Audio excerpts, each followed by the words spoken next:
السلام عليكم لي زامي، نتمنى ان شاء الله تكونوا بخير وعلى خير. اليوم جيت نحكي لكم على كتاب حوار صحفي مع الجن المسلم للكاتب محمد عيسى داود.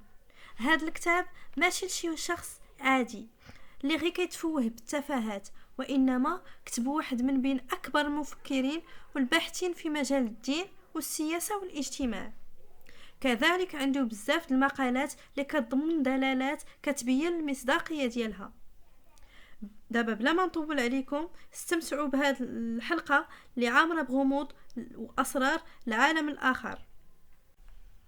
شخصيا عجبني بزاف هذا الكتاب، داكشي علاش بغيت نبارطاجيه معكم. لكن داكشي اللي غنعاودو لكم اليوم محال واش عمركم سمعتوا به من قبل.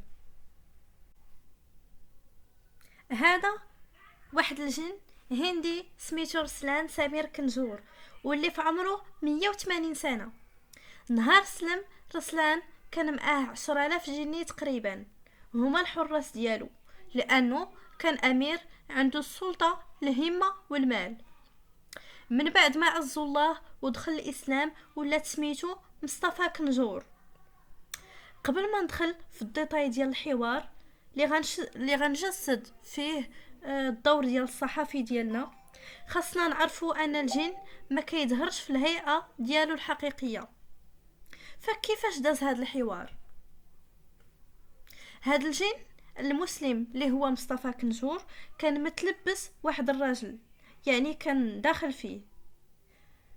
اللي معروف ان الجن المسلم ما كيتلبش بالانسان،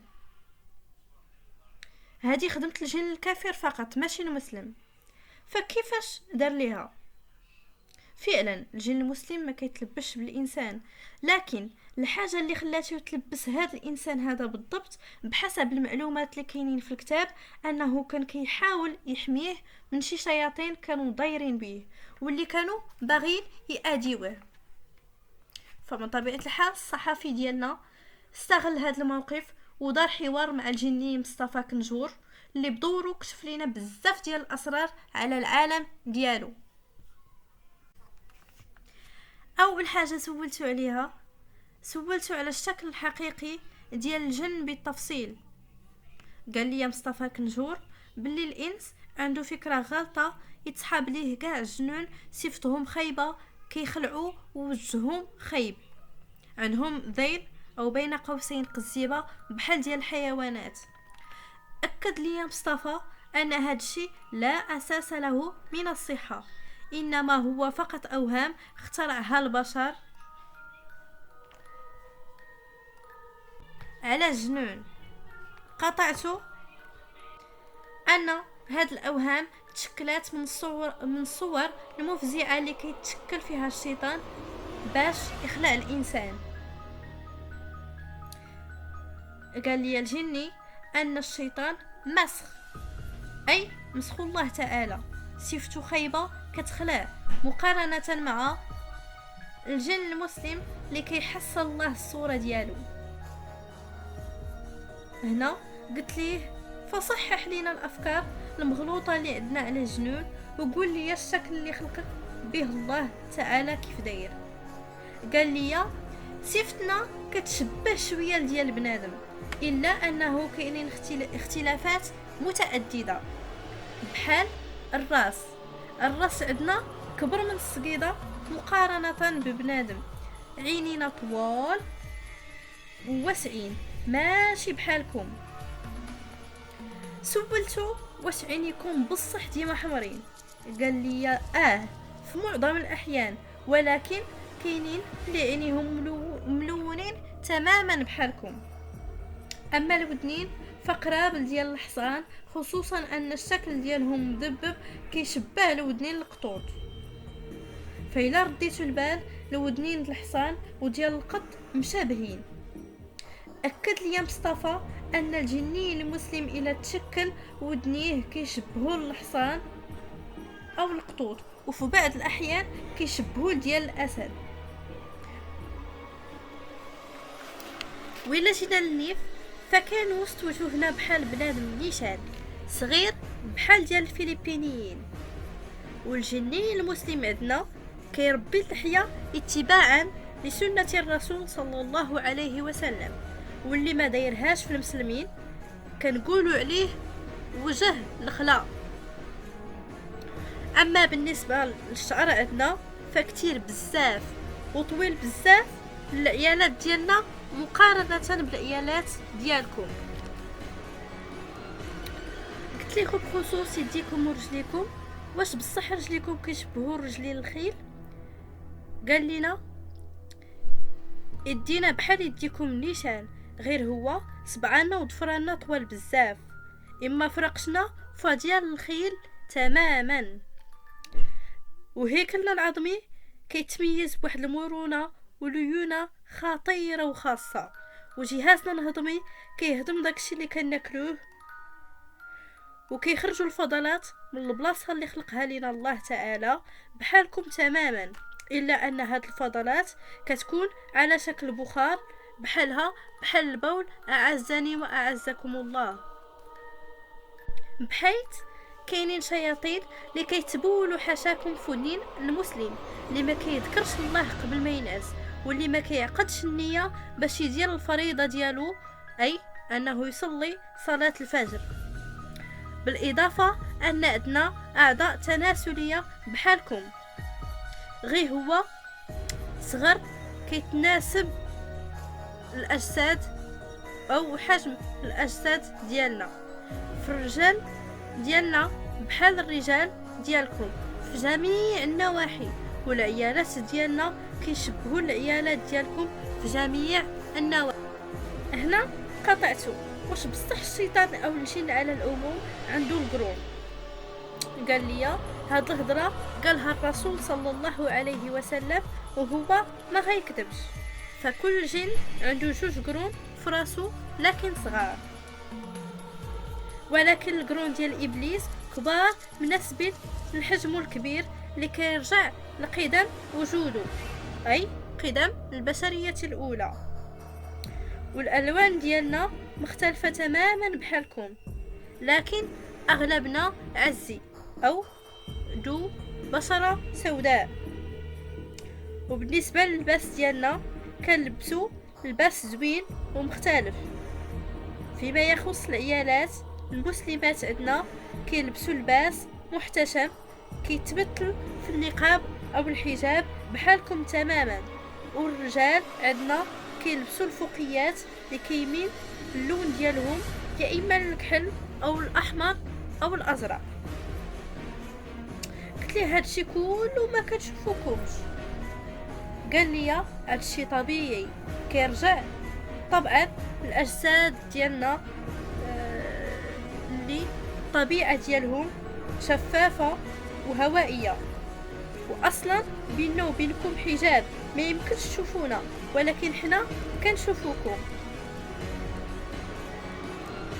بالنسبه لصبابطنا فمصنوعين من ورق البردي.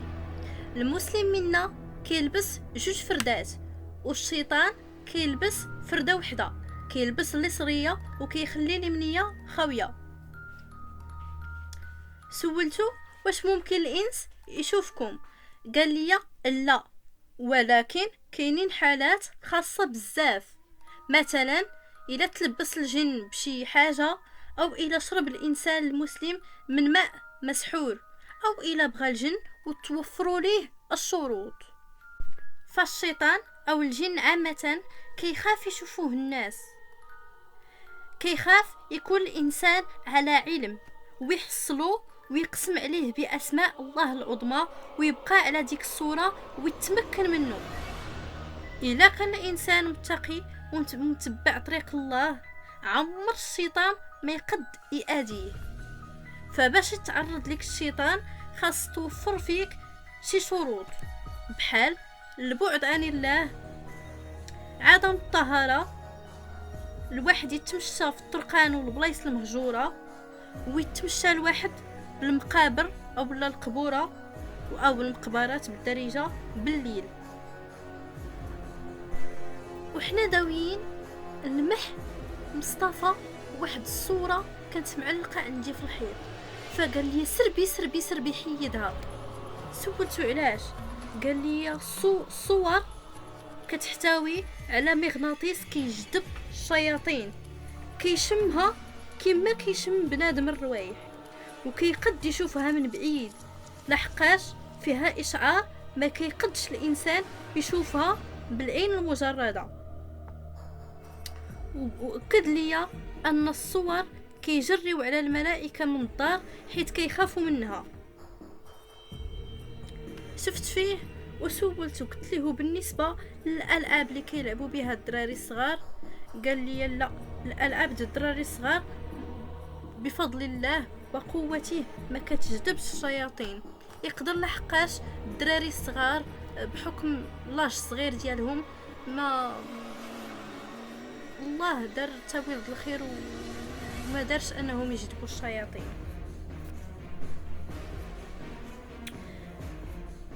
فقال لي مصطفى كنجور ان حياة الانس والجن كيتشابهوا بزاف وفي بزاف ديال الحوايج. فالليله الارث ديال الانسان بحال الليله الارث ديال الجنون، والسن القانوني ديال الزواج عندهم كيبدا من 170 عام حتى 250 عام، واللي فاتت او اللي فات هاد العمر كيتسمى باير بحالنا. ف 250 عام يعني 40 عام الفوق عندنا حنايا في السن ديال الناس، ماشي د الجنون. سولته على الحمل والولاده، قلت ليه واش حتى العيالات عندكم كيتوحموا وكيتوجعوا في الولاده بحال ديالنا؟ جاوبني ان هاد الشيء طبيعي وراها روح داخل روح. قال لي المعاناه ديال الجنيه الحامله كيفوت المعاناه ديال المراه الحامله، بحيث كتكون الجنيه حامله 15 شهر وكترضع ولادها تماما بحال الانس، يقدر يوصل حتى 80 عام ديالنا. وزائد ان الطفل الجن كيبقى مده طويله ما كيدوي ما كيتحرك وكينعس بزاف، وملي كيكبر كيقرا كيتعلم كيدخل الجامعات تماما بحال الانس وبطرق ارقى. كاين اللي كيقرا الطب، كاين اللي كيقرا الهندسه، وكاين اللي كيقرا الصحافه. قطعته قلت له اما امكانيه الزواج الانس مع الجن واش ممكن؟ قال لي غير ممكن، كل واحد والنوعيه ديالو، حيث قال تعالى ومن آياته أن خلق لكم من أنفسكم أزواجا لتسكنوا إليها وجعل بينكم مودة ورحمة إن في ذلك لآيات لقوم يتفكرون. صدق الله العظيم. هنا أكد لي مصطفى كنجور أن ما يمكنش يتزوج الانس مع الجنون ولا الجن مع الانس، ما يمكنش، لحقاش كل واحد والصنف ديالو وكل واحد والنوعيه ديالو. مزيان داز ليا مصطفى كنجور القضيه ديال التشكل. قال لي بلي راه ماشي كاع الشياطين وماشي كاع الجنون كيقدوا يتشكلوا. علاش؟ لحقاش صعيبه بزاف، وإلا كاع درت كدار لدقائق معدودة فقط. قال لي أن العفريت كيقد يتشكل، بينما المارد ما كيقدش يتشكل نظرا لضعف القدرات وصغر الحجم ديالو. أما بالنسبة للقرين فمستحيل يتشكل أصلا، كيعيش بعد موت الإنسان فقط. اما بالنسبه لنسبه الاسلام او نسبه ديال المسلمين في الجن، قال لي كنقطه الماء من البحر، يعني الناس الجنون المسلمين بارابور الجن اللي كاين في العالم كله ولا في الكون كله قليل بزاف وكيتعرضوا للحروبات بزاف. وسولته على الذيل، قلت له واش القزيبه بين قوسين واش عند الجنون كاملين وعند عند الشياطين كاملين؟ قال لي لا، الذيل كاين عند ابليس والخليفه ديالو فقط، وماشي طويله كما كيعتقدوا الناس. قال لي عندهم ذيل قصير ليس بطويل. سولته على الطول ديال ابليس لعنه الله في هذه الساعه. قال لي الطول الحقيقي ديالو غيكون تقريبا في 160 سنتيم، ولكن كيقد يتشكل ويضاعف الطول ديالو لعشرات الامتار. بالاضافه ان ابليس عنده قصر كبير وعنده بزاف ديال الحراس يقدروا يوصلوا للملايين. بالاضافه ان عنده بنت غالبا غتكون كبيره عزيزه عليه، ودار ليها قصر كبير بالحراس ديالو، وعنده كرسي كيعتبروا عرش ليه. هنا سولته قلت ليه فين جا القصر المركزي ديال ابليس، خصوصا انك في صغرك فاش كنتي باقي صغير كان الاب ديالك قبل ما تسلم داك عنده باش تاخذ بين قوسين البركه ديالو. هنا توتر كنجور ودار راسو ناس. عاود سولته قلت ليه واش القصر جا في مثلث برمودا؟ هنا شاف فيا بصدمه وعاود دار راسو ناس. قلت ليه راه كاع اللي داز من تما كيغبر ليه الاثر. هنا نقز وقال لي امريكا انجلترا والمانيا طلقوا قمر اصطناعي باش يكشفوا السر ديال هذا المثلث هذا، لكن هذا الشيء ما غيوصل لهم لوالو. الدوله اللي مقيمه تماك ما كتشوفش لا بالعين المجرده، وما تقدش الالات واخا تكون متطوره ما عرفتش فين ما تقدش تكشف عليها، وراها دوله متقدمه عليكم. فقول لهم لا ما يحاولوا يعذبوا راسهم، ما غيستافدوا من الدراسات ديالهم والو.